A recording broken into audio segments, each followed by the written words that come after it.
My dear fellow Indians, I am speaking to you on the morning of the 15th of August 2025 from New Delhi. It's raining heavily as though the gods themselves are weeping at the funeral of democracy under Prime Minister Narendra Modi and his vicious regime. Today is the day when we all have to think about whether we are independent. What happened to our freedom? What happened to our independence? In the atmosphere of fear, repression, censorship, unfair investigations that stultify organizations, result in people losing their jobs, and result in young people being thrown into jail for expressing their dissent and their opinion. Independence isn't just a day in the calendar, and it's not just a word. And this is something that we need to go back into our history to understand a lot better.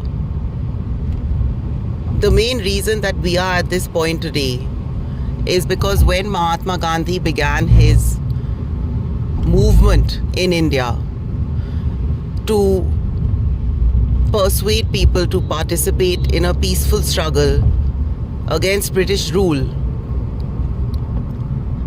this was fiercely opposed by a small minority of aggressive and violent and communal elements in our society.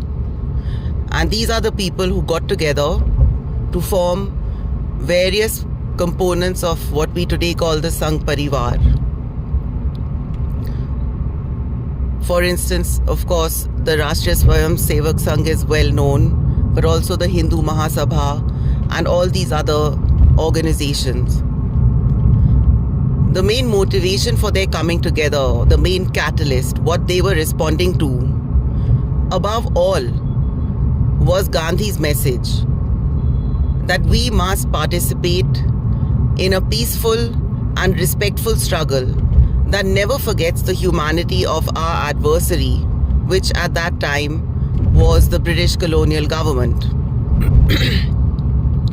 And although at the time Indians coalesced behind Gandhi and gave him the position of the leadership of our freedom struggle that was eventually successful, when I look around and speak to people and get a sense of the conversations that are happening in our country over the last decade, I have come to the realization that none of us, including myself, truly understood what Gandhi's message was. Gandhi was not making the simple point that it is better to be peaceful than to be violent, and that it is not right to kill, maim, riot and fight. That's a relatively simple message, and one to which most people will agree. They will agree subject to a point. They will say that it's not always possible to remain peaceful. What happens when someone else refuses to respect that same creed of peace, and so on. Gandhi's message was much more profound than the simple lesson to be peaceful. What Gandhi said was that the Indian struggle for independence has no meaning unless independence is going to give us a country that gives freedom, emancipation, dignity to each and every one of us. And if we do not remain committed to that idea, that the India that will come out of British rule is an India that will truly belong to each one of us, then the movement for independence is simply replacing one tyrant for another. This was Gandhi's message. He said that it is meaningless to replace one flag for another, or to replace one king for another, or to replace one leader for another. His point was that we must replace unjust British rule with just Indian rule.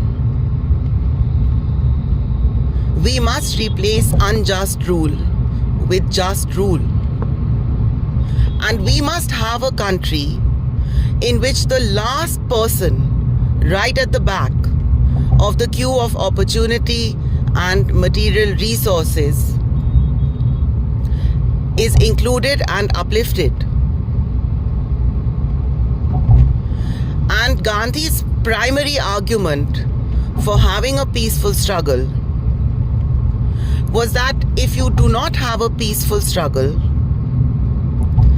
you yourselves in your movement end up turning against each other and the very people in whose name you are fighting. Because if you have an aggressive, violent and divisive movement for self-rule,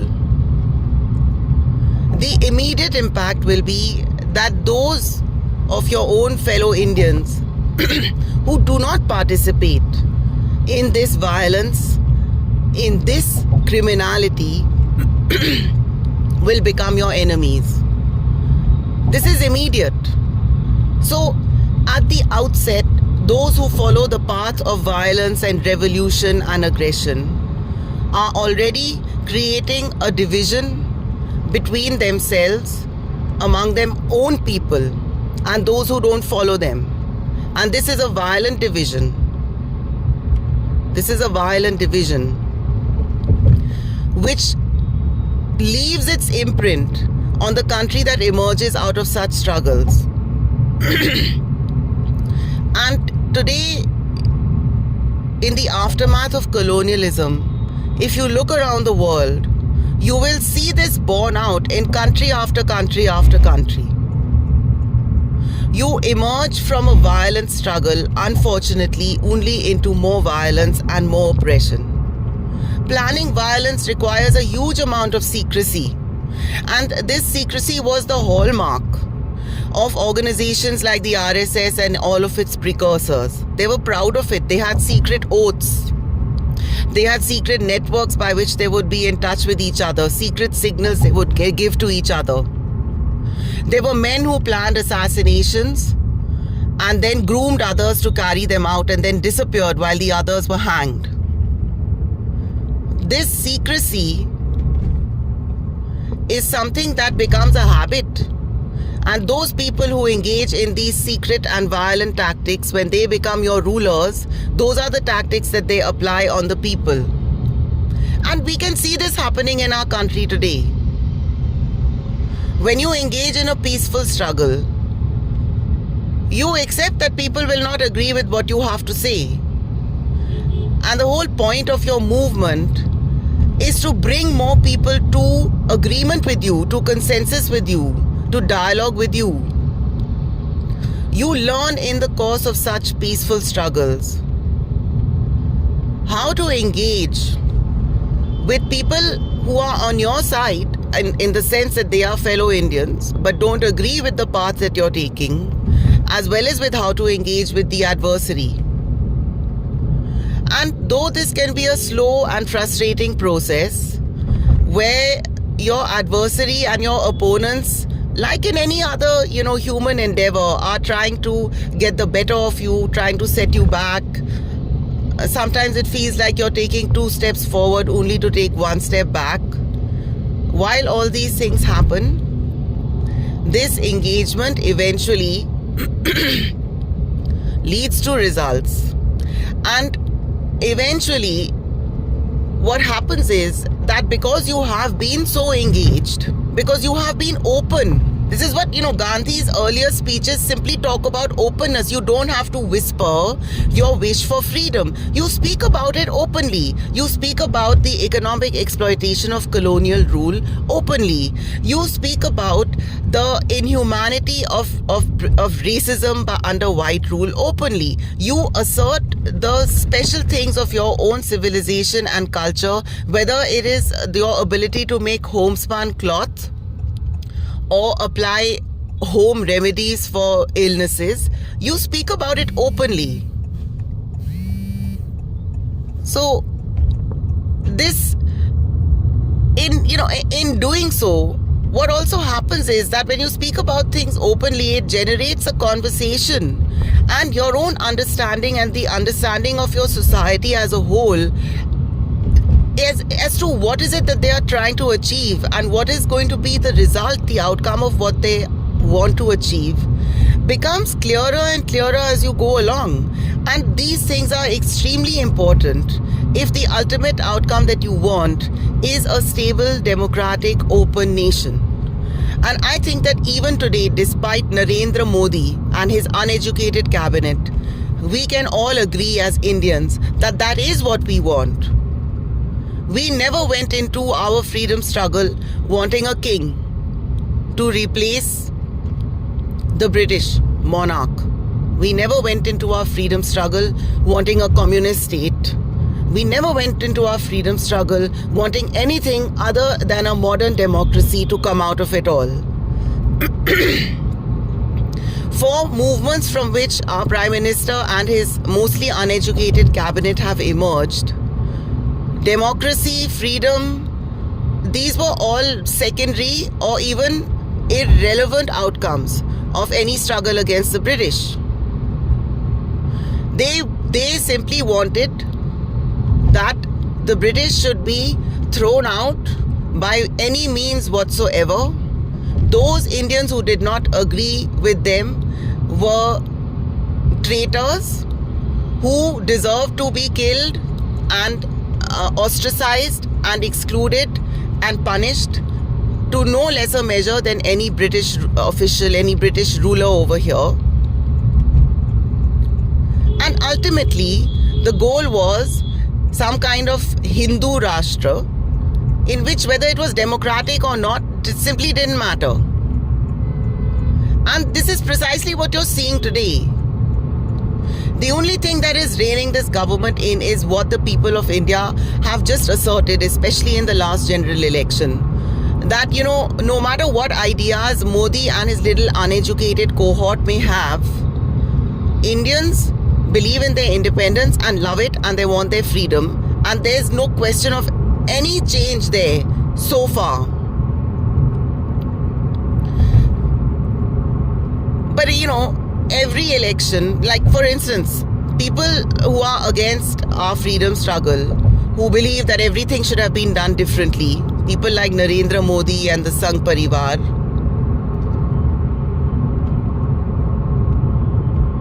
it's not important for them whether there's democracy or not. Like all dictators, they are focused on a set of narrow objectives that they believe are ideals and values. And in achieving and maintaining them, things like freedom of expression, the rule of law, they just don't matter. So the instincts of these guys are anti-democratic.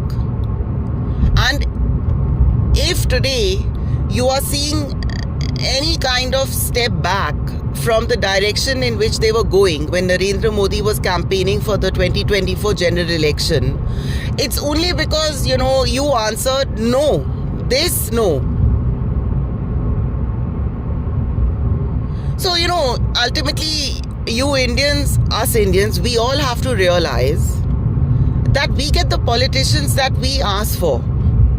I mean, in many ways, democracy is like a free market of politicians, and each one is out there offering themselves up for whatever is the cheapest price. And we make the market. We voters, we citizens, we make the market. And I think that, it's time today for those who support this regime to think about the cost of what the values that this regime believes in and it trends towards, what impact those have on our basic democracy and the brotherly and sisterly solidarity and love that should exist between all Indians regardless of what their religion or creed is. And on the other hand, those Indians who are against Narendra Modi, who are against the BJP, they have to think really long and hard about whether, they have really understood what Gandhi was trying to say. Because before we set out to establish, to assert certain values of Gandhiism and Nehruvianism in our society, we first have to make sure that we understand them properly. And we have to really make ourselves one with the kind of moderation, tact, true belief in the humanity of even your most cussed adversary. Unless we inculcate all these values in ourselves, we will not be able to raise an effective movement, and that is what is needed, against the divisive, communal and undemocratic forces in our country.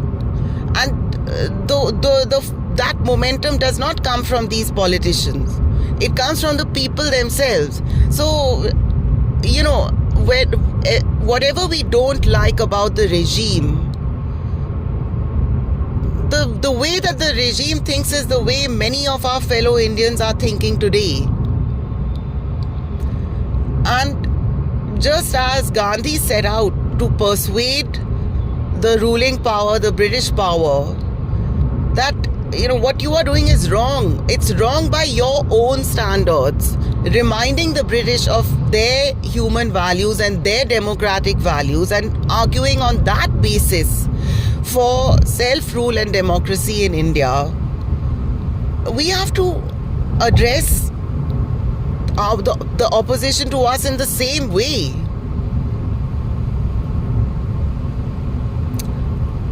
So let's take a pledge to start thinking very deeply about these things and start thinking about how, as Martin Luther King said, we can have a creative resistance to the current situation, and a resistance that is not merely for the sake of expressing our resistance, but also that is able to bring about a resolution and a raising of our entire society from the terrible ideas and values of the Hindutva forces. Thank you and Jai Hind.